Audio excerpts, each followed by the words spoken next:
No, but I do want to talk about this, and I think it's interesting that somebody asked about Christian Zionism and its link to Christian nationalism, because that's an important part. And I'm not going to. There's a lot of layers here. We could be hours talking about this, but I do think it's important to understand a little bit about what evangelical fundamentalists believe. Because, thank you, Dwinders. I think that's important to understand what evangelical fundamentalists believe. Paul, you wanted to talk about Christian nationalism, or did you have questions about Christian nationalism? Remind me.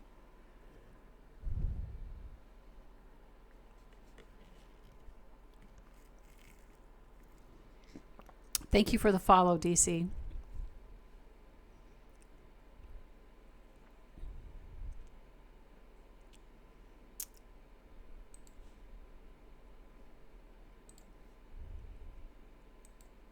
All right, so I'm going to bring Paul up first, Mayday, because they were there before you came in and asked your question, and since they want to talk about Christian nationalism, we're gonna try this. Your invite has been sent, Paul.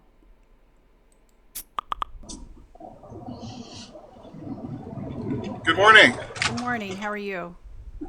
Good. I love watching your videos. Thank you. Thank you. I appreciate that. Are you Christian? I guess technically I'm kind of thinking about that. I think, and maybe correct me if I'm wrong, I agree with a lot of what you say. I kind of feel the more I've researched it, I kind of feel the word Christian is almost a religion. I guess I prefer to call myself, I happen to believe in God, a person of faith. I think the more that I'm standing back and looking at what the church is, it's almost a way for people to push their own ideology. Am I explaining that the right way? Yeah. What is your denominational experience? I grew up in a Baptist church, and I think one of the reasons I started TikTok videos is my dad was a very abusive person at home, and then for 1 hour on Sunday morning, he put on his Sunny's finest, and he was a great man of God when everybody was watching him. That was my childhood in a nutshell. So this whole hypocritical Christianity, I really, really, really have a bad taste in my mouth for it, as I know you do too. Okay. Do you view Christianity as, and maybe it's potato. I believe in I don't believe that everyone's going to burn in hell if you don't agree with me. I think that's an absolute ridiculous way to talk to people and treat people. I think you agree with me on that.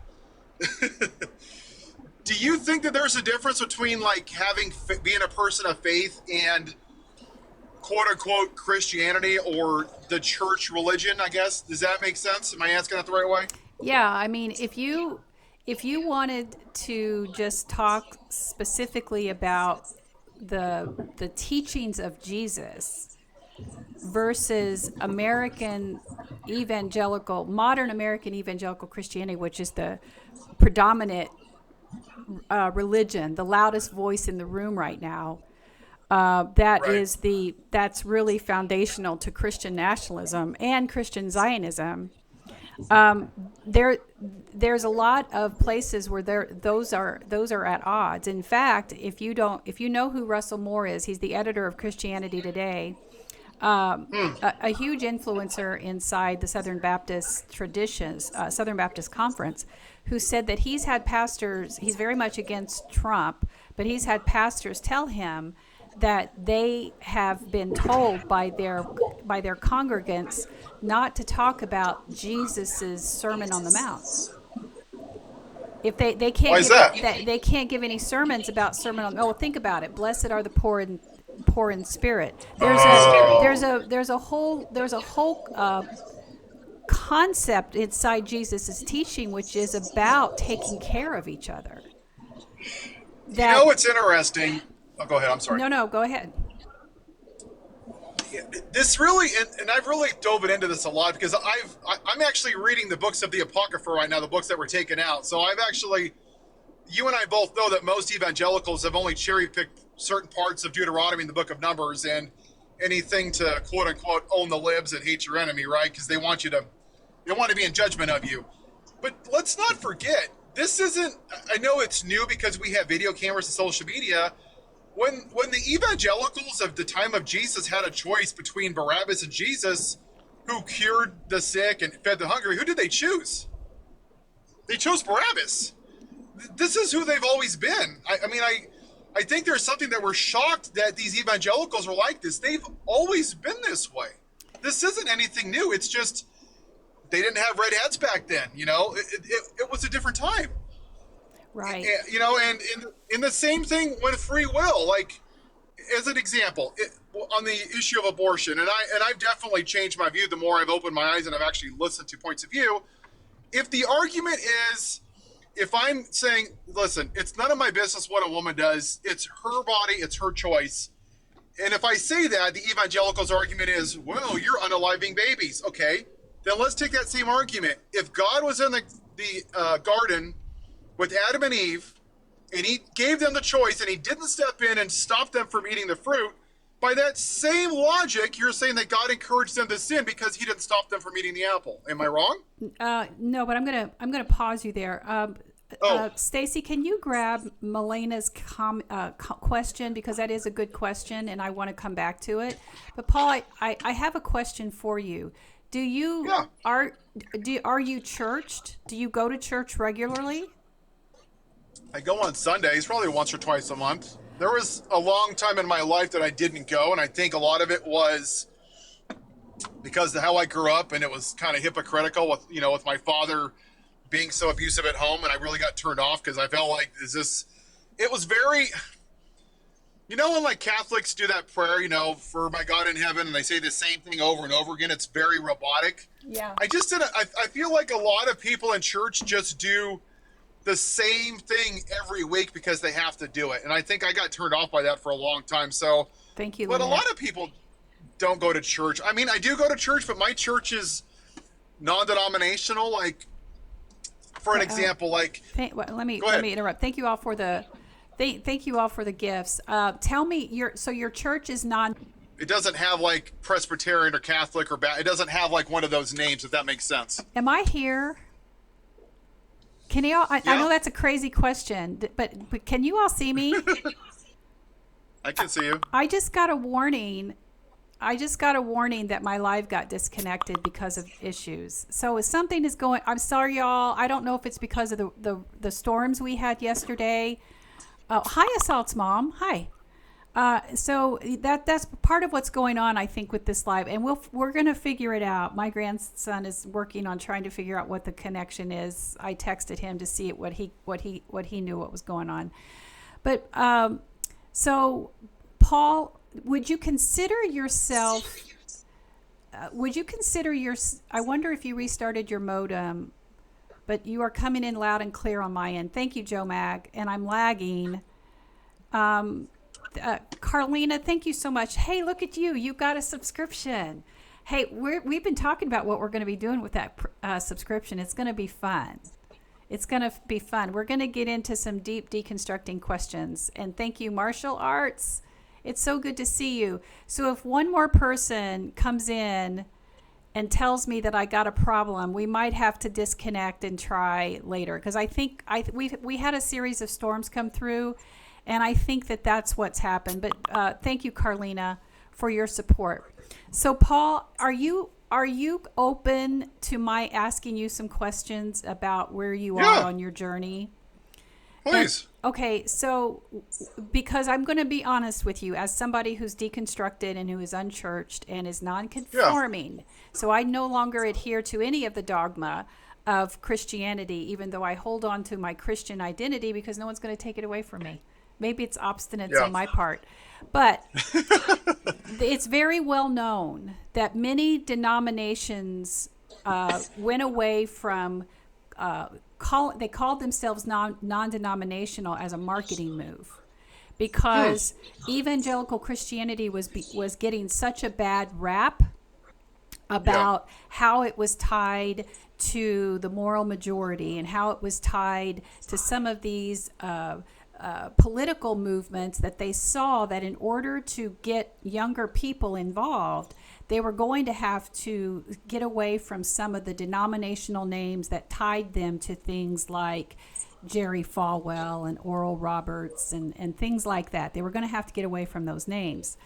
Jimmy Swaggart, all the people that had any kind of corruption. Thank you, Annie. So there's a lot. My guess is I would almost bet that there is a lot of evangelical foundation that's inside your religion or your church. For instance, do you ordain women? We have women pastors on staff that speak probably once or twice a month. They preach Yep. to the entire congregation. Yeah, on Sundays. Cool. Does your ministers officiate same-sex marriages? I don't know the answer to that. I don't even know if they do man and woman. I just don't know if he does those. I don't know the answer to that. It's possible. Okay. So then, do you think that it's interesting that you don't know the answer to that? I've just never. Maybe. I mean, my church does not discriminate. I've actually had people leave the church because they wanted the pastor to basically call out gay people as sinners, and they refused to do that because they basically said that we love everyone that comes here and we're not going to judge people. And we've had people leave the church because of that. Okay, so there's also a big difference between a welcoming church and an affirming church.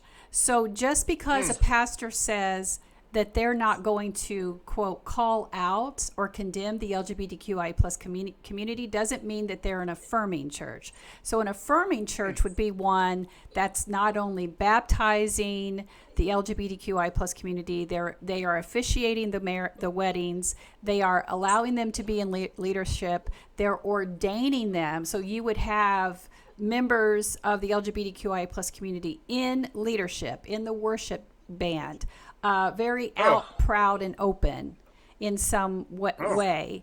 Okay. I'm not saying that your church isn't affirming, but that is absolutely the definition of an affirming church. A welcoming church is one that welcomes them. They're welcome to come in. They can tithe. They can sing. They can participate in Sunday services. But they're not allowed to actually be involved in the community unless they're going to, quote, abstain from their lifestyle, their words, not mine. That's typically what they say, and turn away from that, quote, lifestyle in order to be accepted into the spiritual community of that church. So, I mean, you could be experiencing, I'm certainly not going to put any words in your mouth, but the fact that you came up here to want to talk about Christian nationalism and you're going to church, it sounds like you're a passive participant in your religious experience if you're going once or twice a month, and you're starting to question things. And then on the other side, I hear you're holding on to to literal interpretations of Scripture. So when you started to talk, you were talking about the story of Barabbas, and which would imply that you actually believe in that Pontius Pilate was communicating with the people there to bargain with them on whether or not to release Jesus. When you understand Roman culture, you would know that absolutely was not the case. That Pontius Pilate was somebody who people would have been terrified, and he would have never, ever put himself in that situation where he would have negotiated who was going to be released with the Jewish people. The other thing that narrative does is put the responsibility of Jesus' crucifixion on the Jewish people, which leads to a lot of anti-Semitism inside this country. So there's a whole, if you'll go back, and I don't know if you're aware of what happened with Mike Johnson's wanting to condemn people who were being anti-Semitic by saying that anybody who speaks against Israel is being anti-Semitic, or anybody who speaks, and Marjorie Taylor Greene and other Christians refused to sign that because she wants to hold on to that narrative that the Jewish people are responsible for the crucifixion of Jesus. So even inside evangelical factions, you're going to have people who disagree with each other. So, and again, I want to assure you, Paul, that I am not here to proselytize what deconstructing looks like. I am not telling you not to believe that, but because I feel that there's tension here. There's tension with where your beliefs are and where your humanity is. So I don't know if you're ready to read other types of books that would help you deconstruct. I don't know, what exactly the conflict is about, but you came up here and wanted to specifically talk about Christian nationalism. So that tells me that you either you're at a crossroads, or you're at a critical point where you're trying to reconcile your spiritual journey with some of what you've been taught. So with that, so I wanted to mirror back to you a little bit of what I'm hearing. But can you ask your question about Christian nationalism, and let's see where that takes us. I think with my faith, trying to think how to word this the right way to you. I think what bothers me about Christian nationalism is these people that claim to be, maybe this isn't more of a question than a statement, that claim to be the moral superiority, but are unwilling to help anybody. And in our church, just to clarify, we do have, I think it's like every Wednesday night we have like an LGBTQ, like a small group that we host for them, if that answers your question a little bit. That's the one thing that I do know. But like my church, we've given up like 50 acres. It's called Goodness Village, and we actually house about 29 homeless people, and we rehabilitate them. And we also build beds for the homeless kids in California that don't have a floor to sleep on. Like, I believe what I believe is taking care of other people should be part of at least my faith, just being a good human being in general. And when we see people like Marjorie Taylor Greene or Mike Johnson that are just, do as I say, not as I do, that's how I've always viewed Christian nationalism. I guess maybe I don't fully understand what do you believe then? Maybe, can I ask you that? Like, do you believe in like a God or some kind, or Jesus or the Bible, or do you just believe in something totally different? Maybe I should ask you that, if that's okay. Okay, I'm going to ask you to mute just because I have a couple people saying that you got some background noise while I'm talking. So mute while I'm talking, please. And I think mods, are you able to mute people? You should be able to mute. If not, we need to figure out why. Paul, no, I don't talk about what I believe. I talk a lot about what I deconstruct, and I commend your church for what you're doing as far as some of your outreach.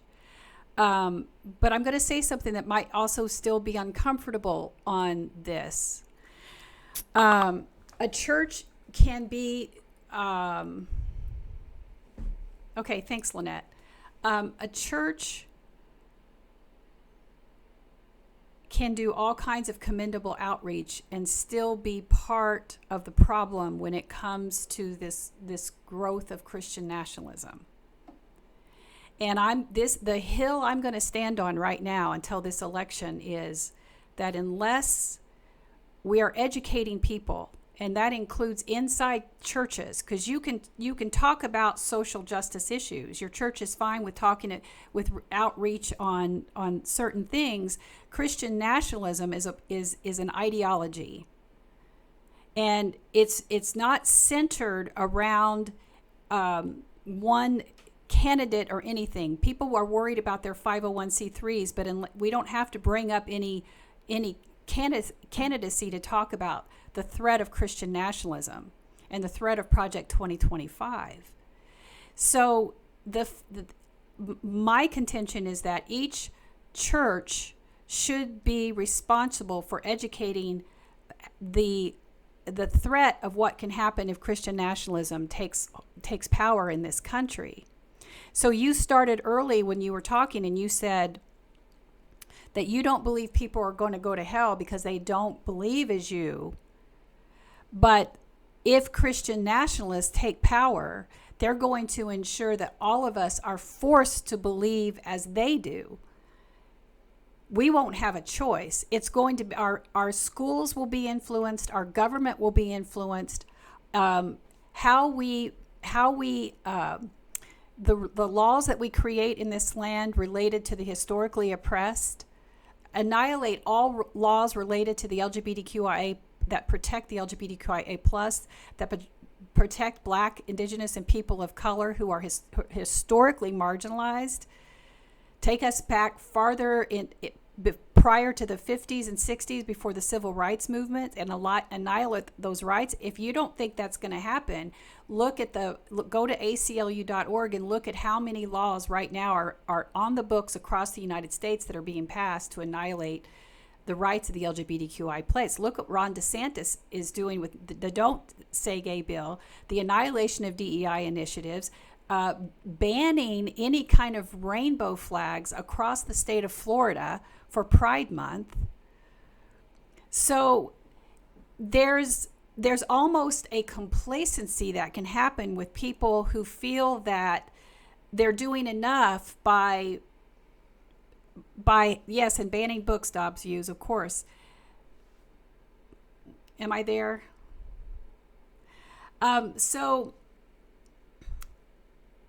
we have to make sure that our outreach doesn't numb us to the dangers of Christian nationalism. It's commendable, those things that you mentioned, but Christian nationalism is a whole other thing that's happening over here, whose roots are inside the evangelical Christian church, the modern American evangelical Christian church.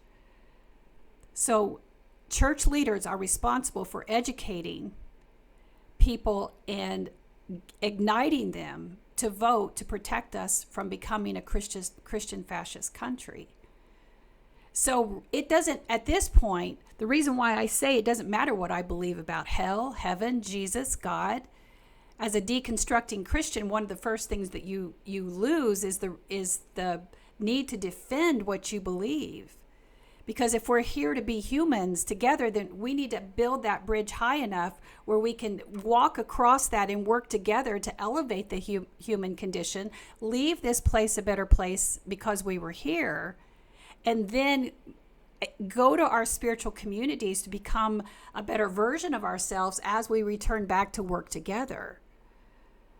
So I'm not here to debate that. I'm more here about what is your church doing to help people understand the dangers of Christian nationalism. And you're not even sure what it is. And I'm not implying that I'm not insulting you by saying that. There's a lot of people who don't know. And I'll pause there to see where you have questions. Yes, Dob views the Project 2025 and Christian nationalism are all intertwined in the Seven Mountain Mandate, which is this Christian belief that the fundamentalists, we're not talking about the whole gamut of Christianity from progressive to mystical Christianity to Unitarian. No, we're talking about evangelical, fundamentalist, conservative Christianity believes in Seven Mountain Mandate and believe that Christian influence should influence arts and entertainment, business, education, family, government, religion, and I'm missing one. Media.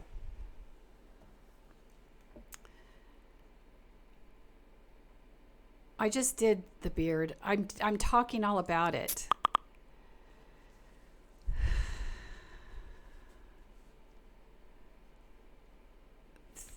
Thank you, Stacy. Paul, did you want to continue this conversation? Oh, no, I'll let you bring someone else up into the box. You want me to drop you? Yeah, I'll listen. Sounds good.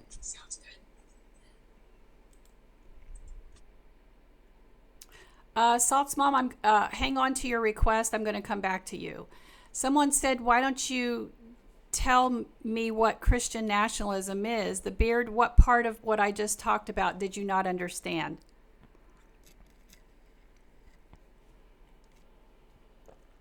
And, you know, we had to mute the person who just comes in and says something like hogwash. What does that even mean? What does that even mean to come into some place like this and say hogwash?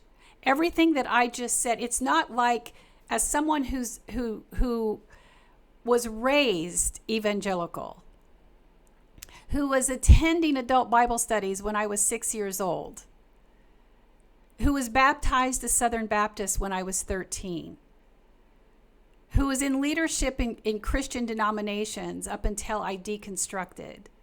And you're going to tell me I don't know what Christian nationalism is? It was spoon-fed to us from the pulpit every stinking Sunday morning.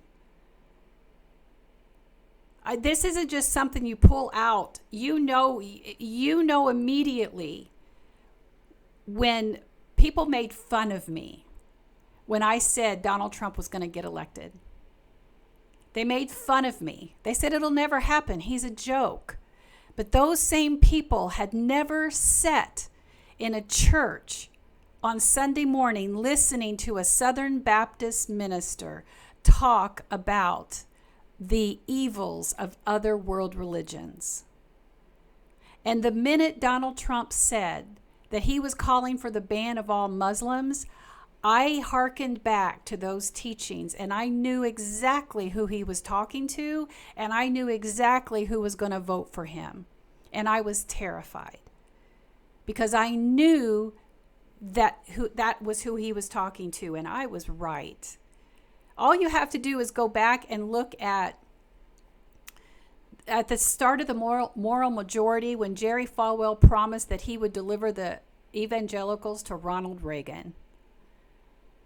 And you've got Jimmy Carter, a Southern Baptist evangelical, running. A Southern Baptist evangelical, and they swarm to Ronald Reagan because Jerry Falwell delivered. So when you want to talk about Christian nationalism and you want to talk about how it's intertwined to Christian Zionism, you even have to go back farther than that to understand the people who don't understand how it's intertwined in the teachings of postmillennialism, dispensationalism, John Nelson Darby. Yeah, it's all hogwash, Kristen. It's all hogwash. It's all hogwash, the beard. You don't understand, and I guarantee you right now, you could not even tell me who John Nelson Darby is. You've never read anything about Lloyd George. You've never read anything about about how all the conversations that started before Israel was ever decided to go back to the Middle East. You don't know any of this stuff. You only know what you've been spoon-fed from the pulpit.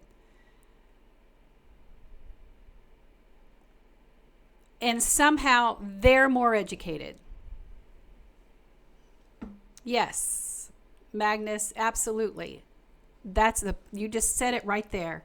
Zionism, Christian Zionism, is sourced in Protestant dispensationalism. And I'm going to say something else that's even more bold than that. Christian Zionism birthed Zionism.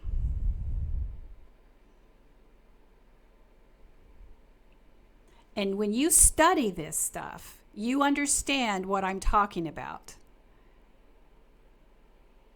Because in order for Christian Zionism to benefit from the birth of Israel or the return of Israel, then you understand that it's not only politically motivated, it's entrenched in this belief about the rapture.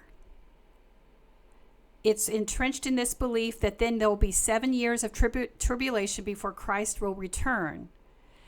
So get this, you support the reestablishment of Israel so that the Jewish people then have the opportunity to convert to Christianity in order to be saved before Christ returns.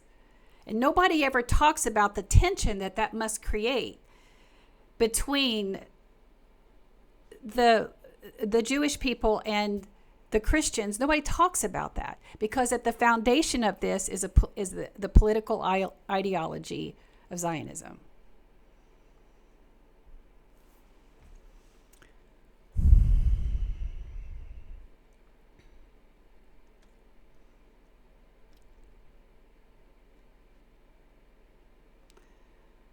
What do you mean? I've never talked about it. CB train, woohoo. I'm a deconstructed Christian. I don't talk about it because that's exactly the kind of theology that's harmed so many people. If you don't believe that, once again, you'd have to go read something outside of whatever it is that your church leaders are spoon feeding you to see the data, to see that starting in 2019, we became an unchurched country. That's why Christian nationalists are afraid of what will happen if our demographics in our government structure actually start to look and reflect what this country's made up of. Because it's certainly not just all white Christian men, but that's who's mostly in power.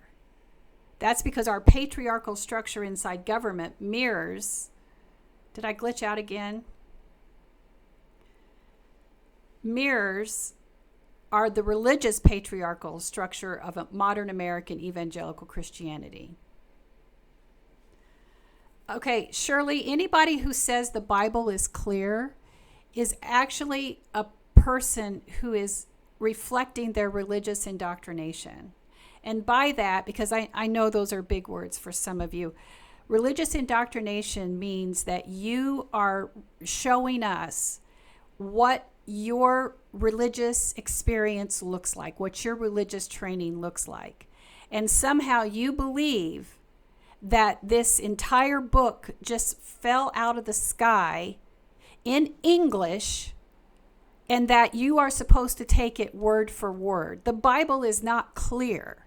It's only clear to your translation and what your church leaders want you to believe.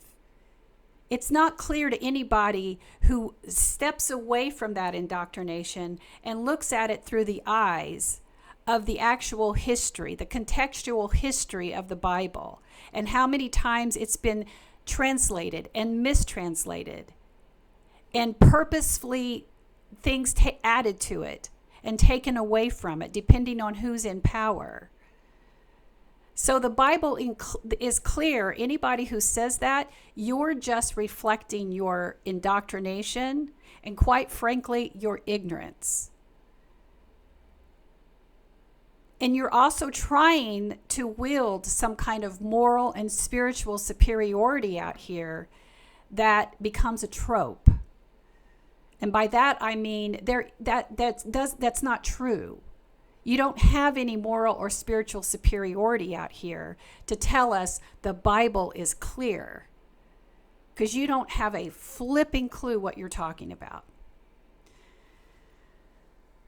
Yes, thank you. Tap the screen. Thank you so much for your support. Ma'am, the Ethiopian Bible, yes, and I will encourage you all. This is...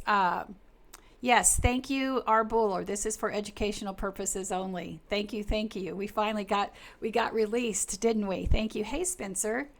It's so good to see you. I think that's who you are. Have we talked before? Your name sounds familiar. Or maybe I just saw one of your videos. Let me go look. I can't pull you up right now. I think I just saw one of your videos. Do you have a video going viral, Spencer? Oh, yeah. Okay. So fakes are crazy. Fakes are crazy. Spencer, follow me and I'll follow back. Because if I didn't follow, it's because I was probably in a hallway listening to some lives and being nosy. Yes, thank you. Educational purposes here. Thank you, thank you. Mayday, are you still here? You pinned a comment? Yes. Oh, thank you, Stacy. I saw it. Mayday, are you still here? Sherry, you say evangelicals are so angry that we now want to actually follow the teachings of Christ. Yes. Hannah says, I used to love church, but the war in Gaza has made me never wanting to go back. Yes, when you understand, yes, Spencer, I like what you're doing. Everybody go check Spencer's account out. They're just their account's just getting going, but I like your content. There's a lot going on, and if you were here for what I was just talking about regarding Christian Zionism, then you understand the complacency in this. It's almost like they can't compute. That indoctrination is really, really hard to deconstruct from, and I'd like to go deeper into that conversation. I'm thinking that this might be something that we talk about once I get the subscriber. Once I get the subscriber content going. Do you become a Rev to support Q community? What are you talking about? Wondering what? Do I become a Rev to support Q community? What does that mean? Is that code for something? I don't know. I know this person got muted, but it's like people like you who get on social media and try and confuse or get people to rebuke their Christianity. That's not true. That's not true. That's throwing flames on something that doesn't even exist. No wondering, Jer. I'm not going to think about it. If you don't have any clarifying information, do you think that's what it means, Mike K? I'll see. I'll see what they say. Well, yeah, and it can get tough here. Oh, okay. I'm sorry, dear one. Come on up right now. Get up here. Hi. Did you know I forgot about you? Well, that's why I kind of said, hey, I'm driving crazy here tonight. Hi, and you're even on camera today. Look at you. Yeah, I got over 800 followers, and I got a haircut. So yeah, and God did the highlights. I love it. I love it. So what's on your mind? I actually have a really specific question, but I think it really does fit in here.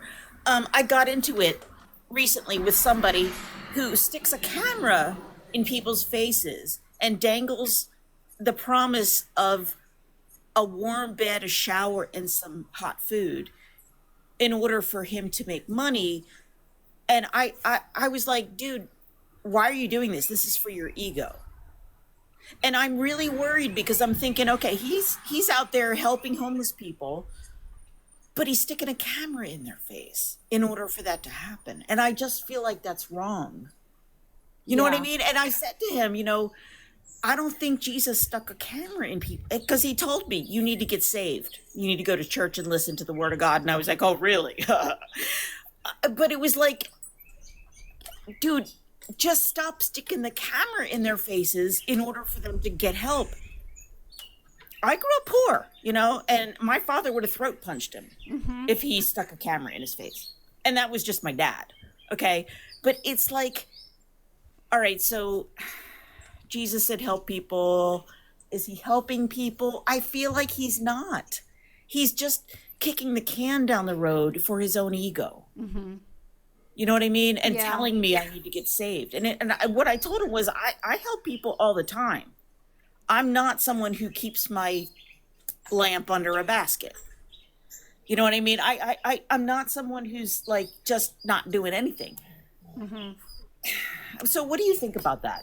Well, About the people sticking cameras in people's faces and they help them? especially without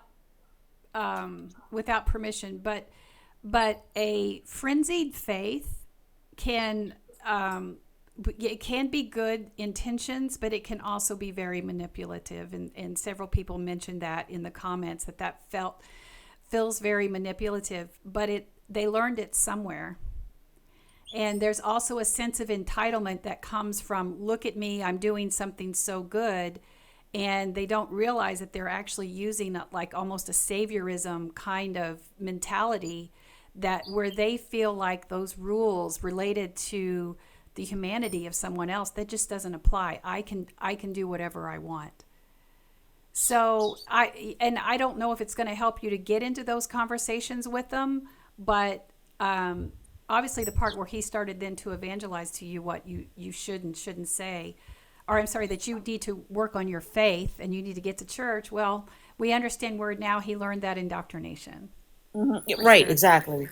Exactly. I have someone else wanting to come up, so I'm going to see. Okay, I'll jump off. I just wanted to put that out there as a question for the Yeah, hive mind. for sure. You know, because I don't want to not help, but I do help. I just do it in a way that I feel is more sustainable. He needs to not just give money and put a Band-Aid. Oh, for sure. He needs to, put some money into sustainable housing options for people. Don't just find a person under a bridge and give them a room for the night. It just doesn't make any sense to me. Yeah. And then, like, goes I'm back to so what, wonderful. that goes back to what I was saying to Paul earlier too, that it's not enough just to do those outreach programs are commendable, but what are we doing right now to save our country from Christian nationalism? And that should be our highest goal. I'm gonna grab this person and see what's going on here, Salt's mom. Okay, I'm gonna hop off. Okay. I really appreciate talking to you. Okay, see you, dear.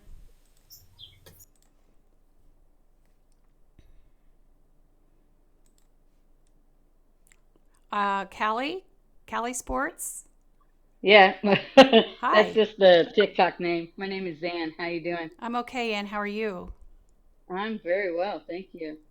Are you a Christian? Yeah, I would say Christian slash Stoic Buddhist. Okay. Are you Yeah. active? Are you active in church? No, ma'am, I am not. Okay, but you still Yeah. hold on to your Christian identity because. Um, I don't want to use the excuse of that's how I was raised, but my family was very entrenched in the Protestant church on one side and evangelism on the other. Okay. What do you So have? there Do you have still is. Go ahead. No, I was just going to say, do you have a question or a comment?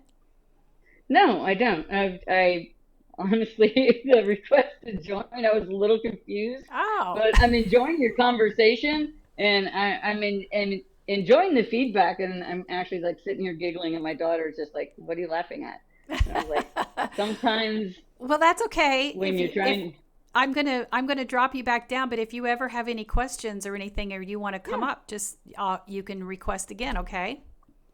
not a problem, not a problem. All Thanks. right. Take care. Have a good day. Spencer. Hello. Well, hello. Whoops. Hello there. Can you hear me? I can hear you. So Spencer, I can't remember the video, but you came up on my FYP, and I found your video interesting. Share a little bit about yourself. Are you a Christian? I appreciate it very much. I adore you. Your channel is you. amazing. I've only been on TikTok for a little while, and I started out with kind of a positive vibes focus, and then I started learning about deconstruction. I go, I'm doing this. I've been doing this for years. I couldn't believe the community of great, supportive people like yourself. It's great to see. I grew up in parochial schools from kindergarten through high school. Went to a Jesuit prep school for high school. And my parents weren't particularly religious, but they sent me to the same schools they went to, and they were just traditionally good schools. So they didn't send me there for the religion. They sent me there because they were the top rated schools. I grew up in San Francisco, and they wanted to give me the best education they could. We weren't particularly church going, a family, but right away from the beginning, I started questioning things. Things didn't make sense to me. I was a very analytical kid. I was an only child, and I guess I had a lot of spare time on my hands to like ruminate over life and the universe and existence and everything. And they didn't like a lot of questions. They didn't like, fourth graders saying, well, wait a minute, how does this make sense? If God wants us to do this, or if God loves his creations, why would he create a place to send them to just for not agreeing with him or for doing things that you might not particularly like? And they never really had an answer. The priests, the nuns, they just kind of shooed me away, and it was frustrating. And here I am, 53 years old, and I'm being called all sorts of horrible things, just short of threatening things. And what's interesting is I'm still a believer. I believe in a creator, just not the creator of the Bible. The creator of the Bible does not make sense to me anymore. It just, and I have a question for you. And again, thank you for what you're doing. Thanks for bringing me on. I'm honored. Why is belief in a creator not enough for people who want and need to believe in a creator? Why does it have to be personified? Why does it have to be the God of the Bible? Why can't we just believe that something put us here, something far greater than us, something more intelligent than us, at one point in history put us all here, and we have that universal love and universal energy surrounding us? Why is that not good enough? Why do we have to have 10 commandments? Why do we have to have stories and parables and you must do this or this will happen to you, or believe in me or else? I don't like being threatened at proverbial gunpoint. Okay. I don't like a religion that tells me if I have free will to believe what I want, but if I don't believe what they want me to believe, I'm going to go to hell. Well, Why can't we believe in a life energy? I don't get it. So, welcome to deconstruction. Well, Secret Six. I do want to address your question. I'm going to say it really plainly. You're not the boss of us. You're just simply not the boss of us. If there are people who will want to hold on their Christian identity, that is absolutely nothing that you can do or say to let us take to gatekeep that. It's not your role. It's not your responsibility. It's not your rules. When someone has spent their entire life inside a religion, and yet there's parts of it that they want to hold on to, whether it's honoring their religious heritage, their ancestral heritage, whether there are components of it that as you deconstruct, you actually discover new ways to reconnect with that. That is absolutely your right. So that I'm just going to go back to when my son was 3 and he used to say to us, "You're not the boss of me." That's what we mean. And anybody who tries to continue to gatekeep that is just showing their ignorance. Now, back to you, Spencer. So, that is not a question. What you just said is not a question. It's almost like a deconstructing affirmation, a deconstructing manifesto. When you realize that, and I'm not going to put words in your mouth, but I'm going to mirror back to you what mine sounds like. Because when I write in my book, I say when I released God from the rules. I just released God from the rules, but that meant that I had to let go of that anthropomorphized, patriarchal, vengeful, angry yet loving God that was tied into also my family patriarchy that was meant to mirror those two things. That was a lot of deconstructing away from that whole patriarchal stuff of obedience and silence and submission and the kinds of trauma that leads to. And then discovering, and this can be hard for somebody out there who's, depending on where you are in your deconstructing journey, to understand that the Bible is a collection of stories of people who were trying to either tell their story or to say, here's where we are on our journey. And the way we write these stories oftentimes are in hyperbole, or with hidden meaning, or in code if we fear for our lives, as it was done in Revelation, in the book of Revelation. And so you dive in with a new set of eyes, which you find all of a sudden it means that you don't have to reject everything, but reconnect with the things that still have meaning. But that then becomes that I mean, then deconstructing can become a spiritual journey, not just something where you end it. You actually, it's an opportunity to explore what else is out there, and then revisit Jesus with a new set of eyes. You know, that's always a big question for deconstructing Christians. What are you going to do about Jesus? What are you going to do about this Jesus when you start to lose the proverbial Santa Claus beliefs in some of what your beliefs required? It required a simplified, watered down version because questions were not encouraged. If you understood the Bible through that literal lens, then you did not get the opportunity to question anything else.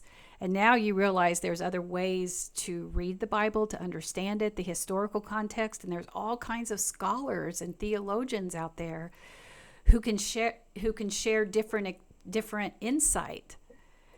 And so there's no reason to answer your question, because that question can become your spiritual journey, looking for the answer, looking for that. And that's why I said, at first you think it feels so overwhelming. I mean, at least it did for me, because I think, well, who am I if I'm not what the church says I am? What do I believe if I don't believe what the church said I'm supposed to believe? What is the Bible to me if the Bible isn't what my religion demanded that I believe of it? And all these questions felt so big, and then I thought, I don't have to answer them. I just keep moving towards trying to understand what they were trying to say and how it applies to us today. And so, you know, you continue to do the work you're doing, but also continue to share your journey, because I do think that you will find people that you'll continue to expand your community, because your story will resonate with so many people. I totally agree. And can I ask you one question? Sure. I capitalize all your time, but one area that I get the most pushback, and it was one of the things that I questioned kind of the most, was the crucifixion and the resurrection stories. And one thing I don't understand is, the one thing people try to hang over me with guilt is, Jesus died for your sins, he sacrificed so much. And then my answer was kind of the Ricky Gervais answer. Jesus was dead for 2 days and then came back to life. If Elon Musk said, I'm going to live like a poor person in a tent, and then on the third day, I'm going to go back to my billions of dollars, that's not a sacrifice, is it? I mean, if someone goes on a hunger strike for 2 days and then goes back to popping the pizza in the oven, it's not a sacrifice. And I get a lot of pushback, a lot of antagonism from that, but I'm not understanding why 2,000 years later I'm supposed to have this guilt over my head that Jesus sacrificed so much when he was dead for 2 days. I mean, if someone were to tell me, I'm going to kill you, but on the third day you're going to be back, you're going to rise from the dead, people are going to adore you for the next 2,000 years, I'd say, well, you sure I'm coming back in 3 days? I mean, I'm not going to be dead forever. And then I can you help me explain that? Because I try to explain it to people, and they think it's blasphemous for me to question that. And you're What still exactly going. is the eternal sacrifice that he died for 48 hours and then he came back? I mean, if you give up your car, you give up your best friend, you give up your children, you give up your dog, and you know in 3 days you're going to get everything back, that's not a sacrifice. It just isn't. Yeah, you're getting a lot of that type of Christian belief in the comments right now. But here's what's really crazy for these people who are saying, like, you know, it's the word, the Bible is clear, all these things. Do you know that there are many Christian denominations who don't teach about the resurrection? I did not know because that. they don't believe it. They don't believe in the literal, the actual literal physical happening of that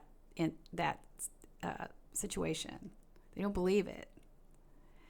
And so, especially when you look into this, the symbolism that's inside progressive Christianity, you can see that. So what you're really talking about, the reason this is going to be kind of a long-winded answer, but that's the only way I know how to do it. You're talking to a minister.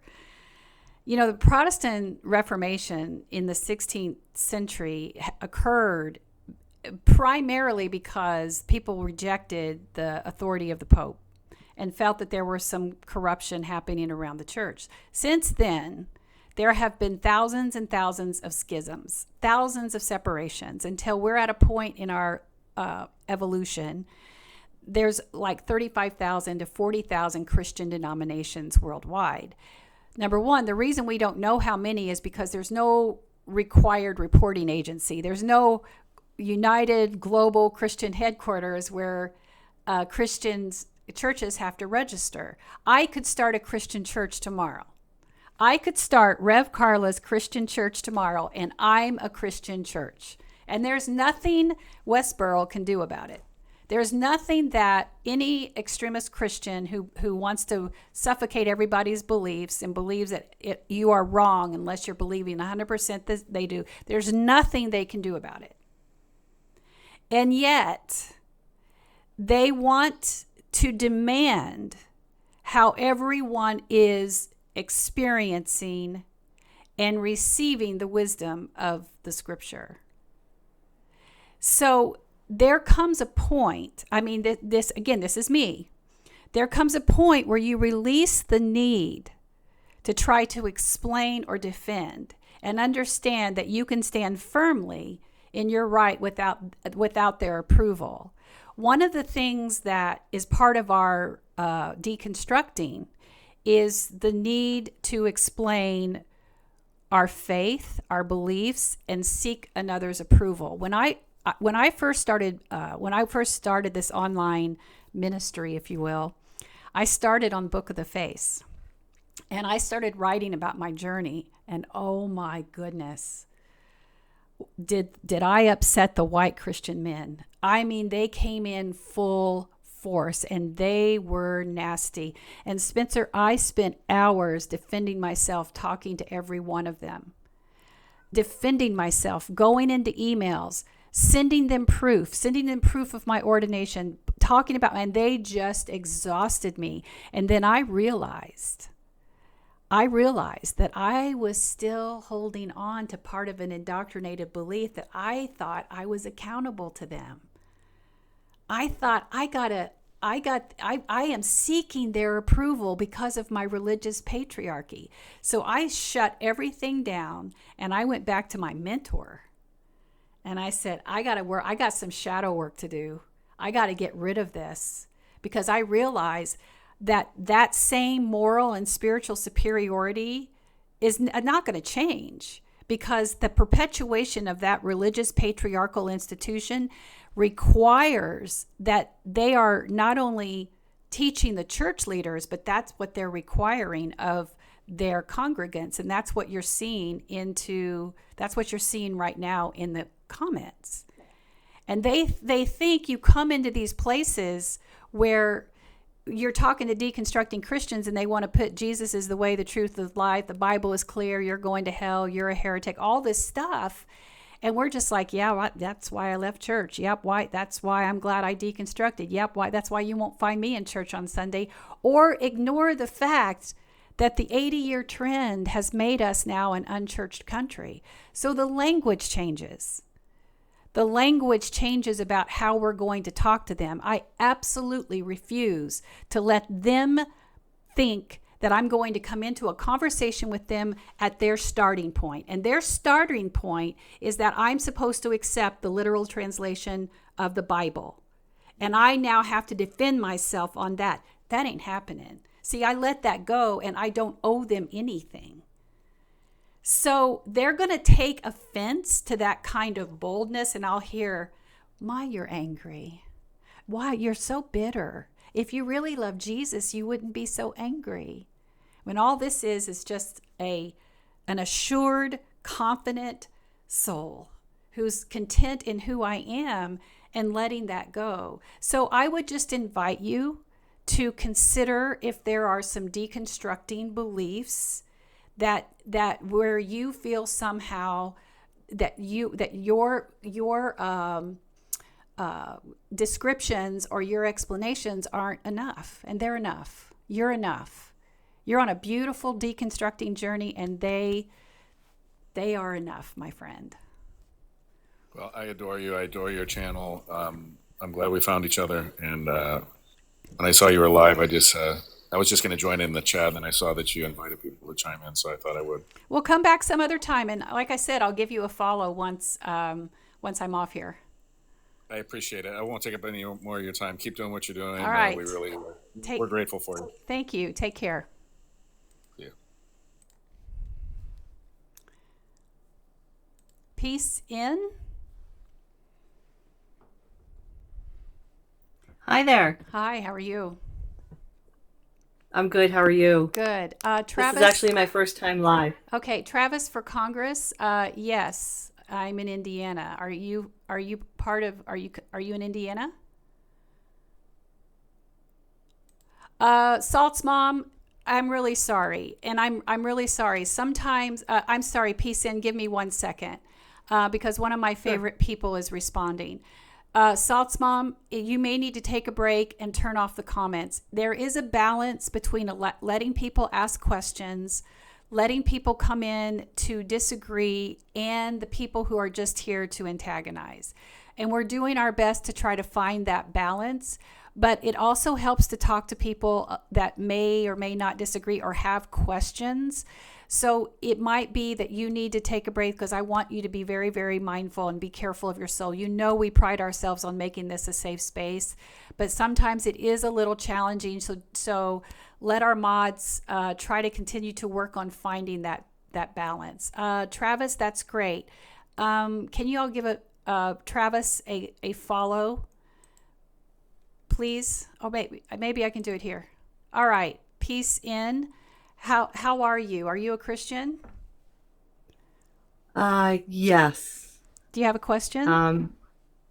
No, I'm thankful for your conversation with Spencer. I thought his words about deconstruction and being the creator is very important. I deconstructed way back when I was in my early 20s, when someone said they didn't believe in God. And I didn't know that you could do that. I was brought up as a Catholic. And from then on, I ended up, long story short, married a Reformed Jew and left the Catholic Church, became a Quaker. So brought my kids up as a Quaker and in a Reformed synagogue. They were bar and bat mitzvahed. And we do both. I also love the creator. I mean, the nature and the world that we live in. I think that everybody needs to, we're all connected.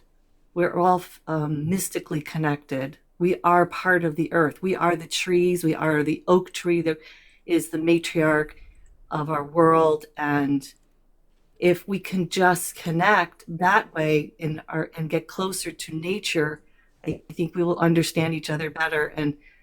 And I've seen the religions, I've seen the evangelical movements and how they want to power everyone. It's so wrong.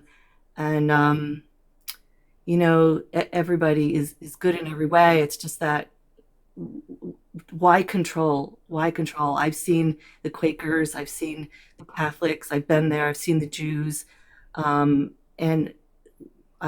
for all the research I've done, I'm 61 years old. I have 2 children, and bringing my kids up in in the environment that we live in, bringing them into nature, and exposing them to all different multicultural religions and cultures, bringing them and traveling and to places.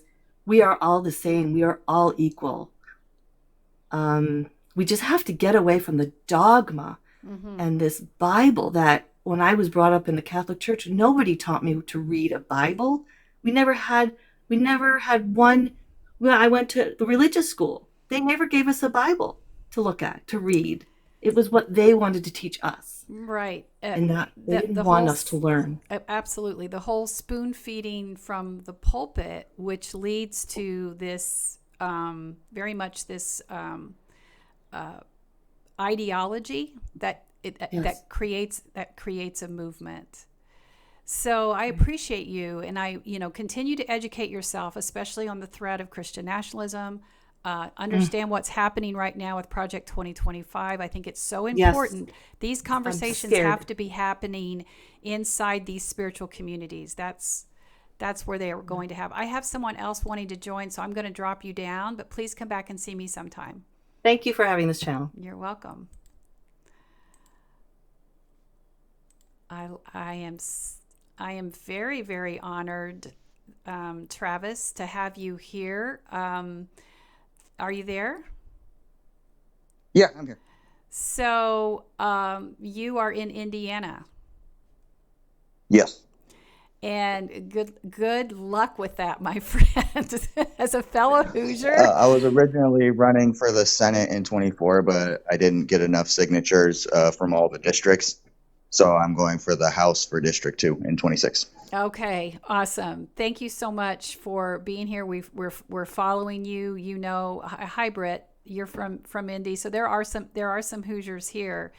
I call Indiana the hold my beer state. You see the things that's happening. I think is it Louisiana that just signed to create a special code for birth control? I believe Is it so. I One think of the it's southern I states. think it's Louisiana. But yeah, so we see what's happening. We also heard that Trump is going to make an announcement when the only announcement is that birth control is just is not something that should be discussed at all. Yeah, we're a hold my beer state. So Texas, Louisiana, you hear about all these deeply southern states, but Indiana says, "Oh yeah, I'll just hold my beer." And we do some crazy, excuse my word, crazy shit here. I mean, we are as red as it comes. So, Travis, you came up. What is it you'd like to say? Well, I just find it, I guess, trying to understand a little bit more of the context of what you mean by deconstructing. Are you talking about deconstructing your personal religion or? Yeah, so many of us here grew up in the Bible Belt, deconstructing our evangelical fundamentalist faith. Many of us have been harmed by that. Many of us have experienced religious trauma.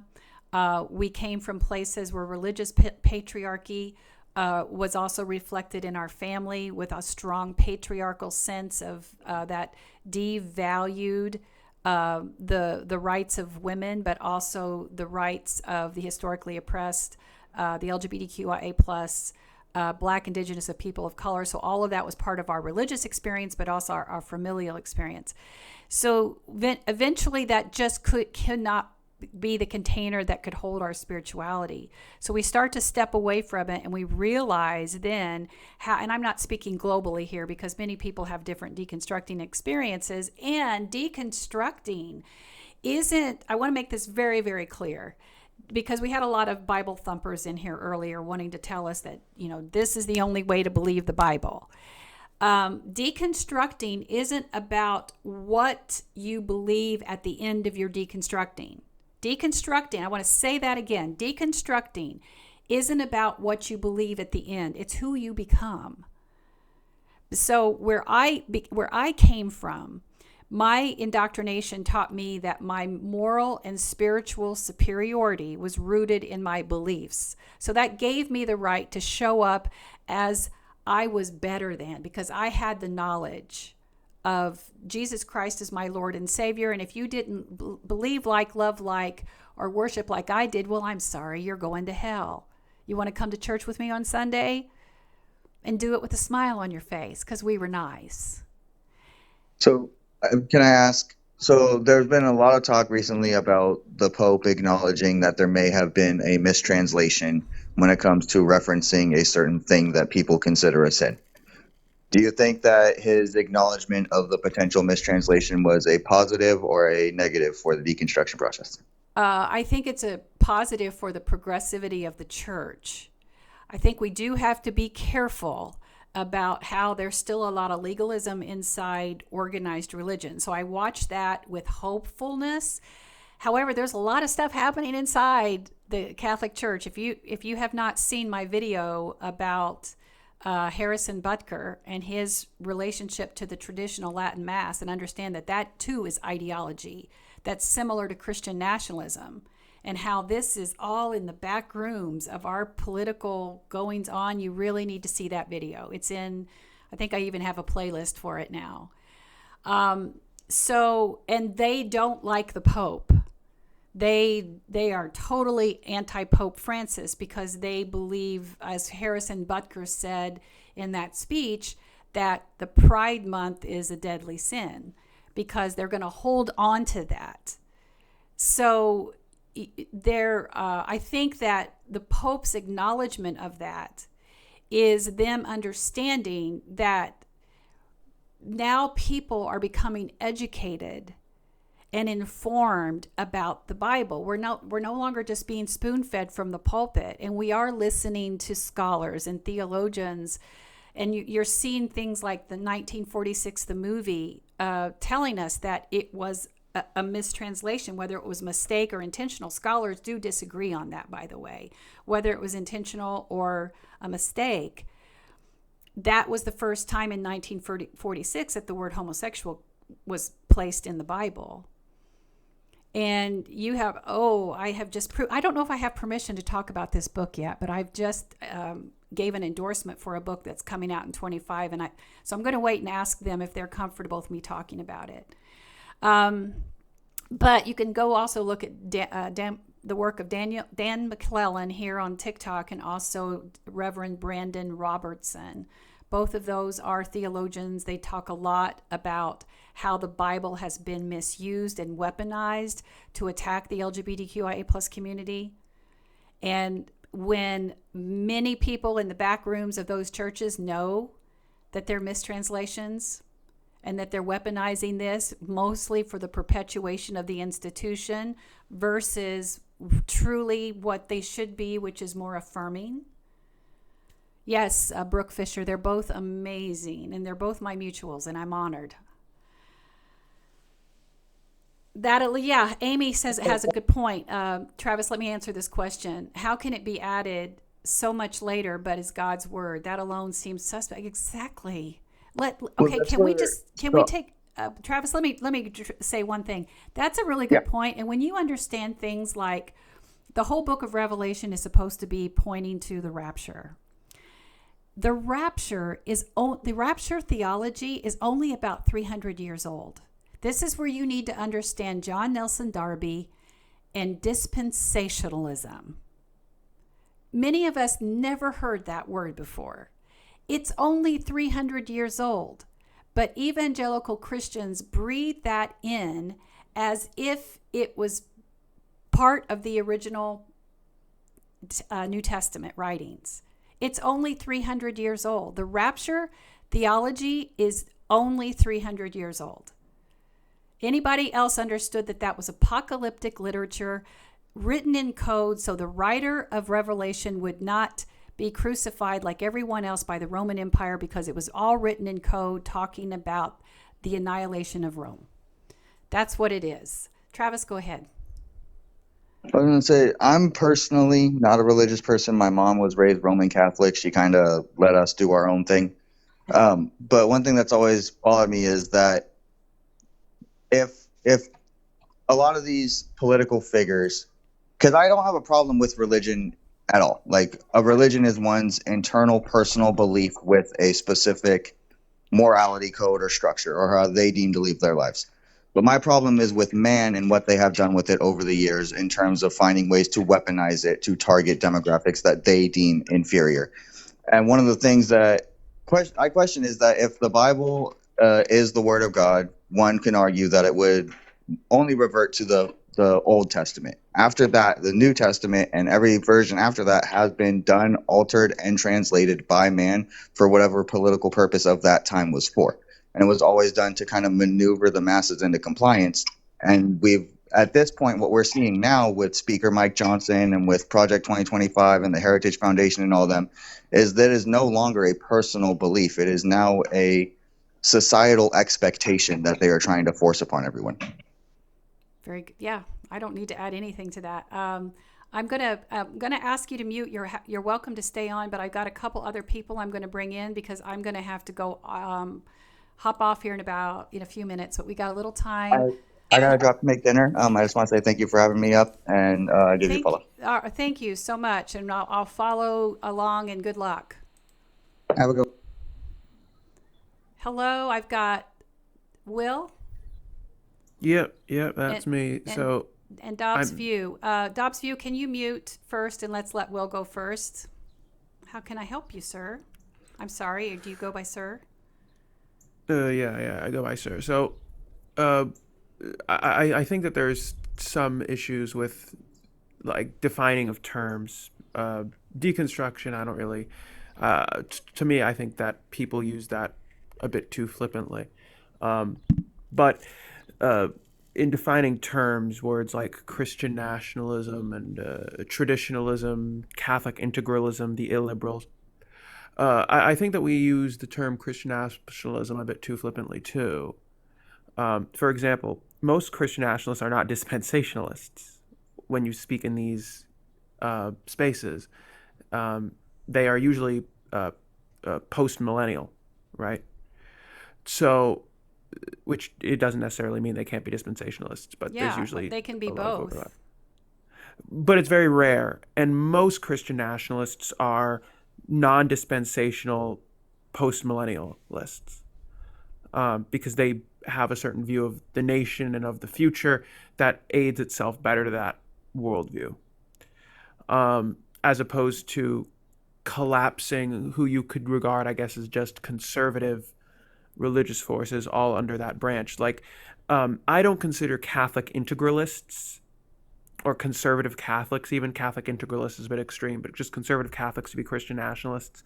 They're something else, not because I don't consider them to be Christian, but because the movement, if Christian nationalism is a movement and not just a term of derision, then it refers to a very particular group of Protestant political and religious thinkers. All right, Will, I'm gonna press pause for a minute because it's very clear that you know what you're talking about, but you're also talking above a lot of the people here who are early in their deconstructing.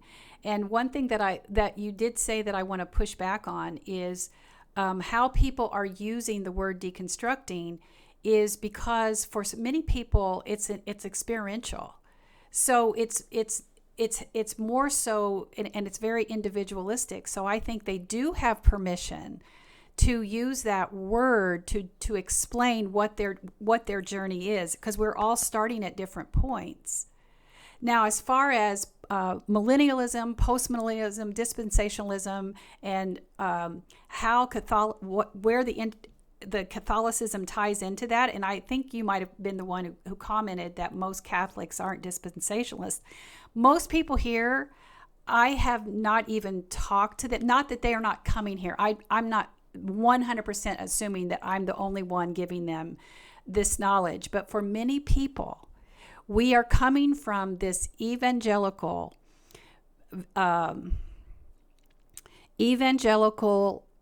system of education where I bet you 90%, besides being able to grab a verse that was cherry picked for us, we never read the Bible.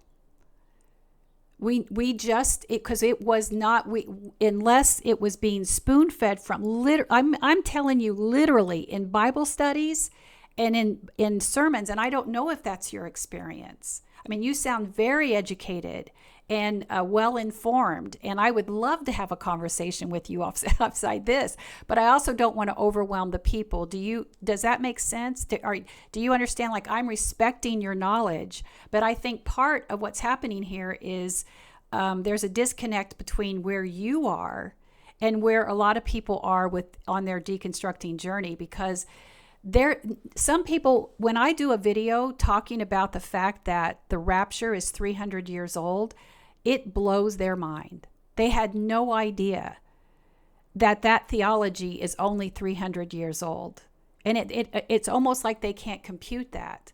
So we are starting back at really some fundamental points and deconstructing from that.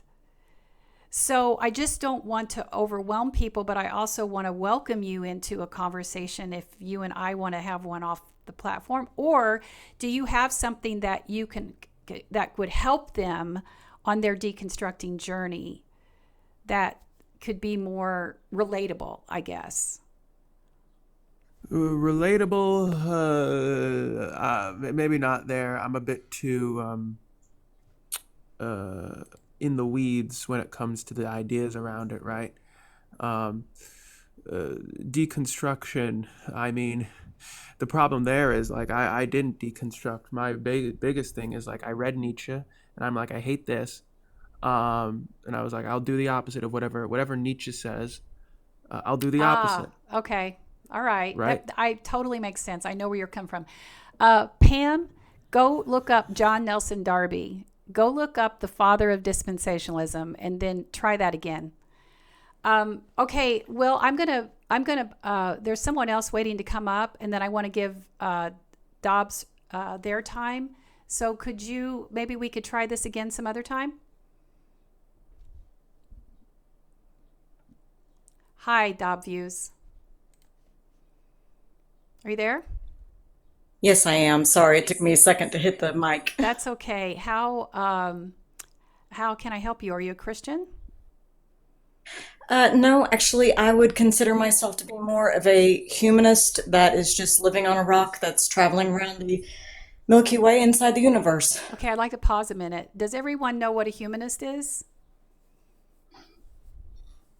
Or if you'd like to know, I'd like for Dob Views. I don't like to assume anything, and we really haven't talked about that. Amy knows what it is. No.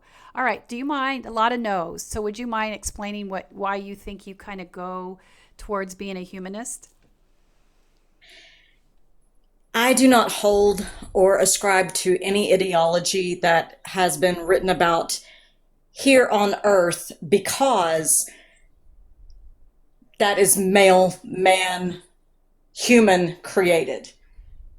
The way that I look at things is that if I see a human, my first thing that I am drawn to do is either help that person, listen to that person, laugh with that person, or cook them some food. Yeah, Dob Views. Will, I agree with you. And Shaneko, I agree with you also. Will, I do hope you come back sometime and we can put some structure around our conversation, because I do think it would be helpful. So go ahead, Dob. You were doing a very good job describing that. I have several friends and mutuals who are humanists who see themselves as they really reject any kind of spiritual path or anything like that they feel like their humanity, how they show up in the world, their kindness, the way they're elevating the human condition is more important than anything else. Hey, Poetic. Exactly. And if I'm able to inspire someone about anything, I've already won. Good deal. So what is I guess for me, sorry. No, go ahead. What did you have a question? I guess for me, I just wanted to share something. Go ahead. No, something happened with, are y'all seeing me? I'm gone, aren't I? I'm not seeing you. You've gone dark, but I can still hear you. Oh, that's too bad. I don't know what's happened. I think I heard someone's here. Oh, am I coming back up?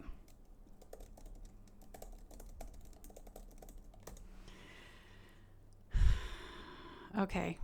I'm back. I don't know what's going on today. I'm sorry, y'all, and we're having a good conversation here. So, are you there, Dobbs? I lost you, didn't I?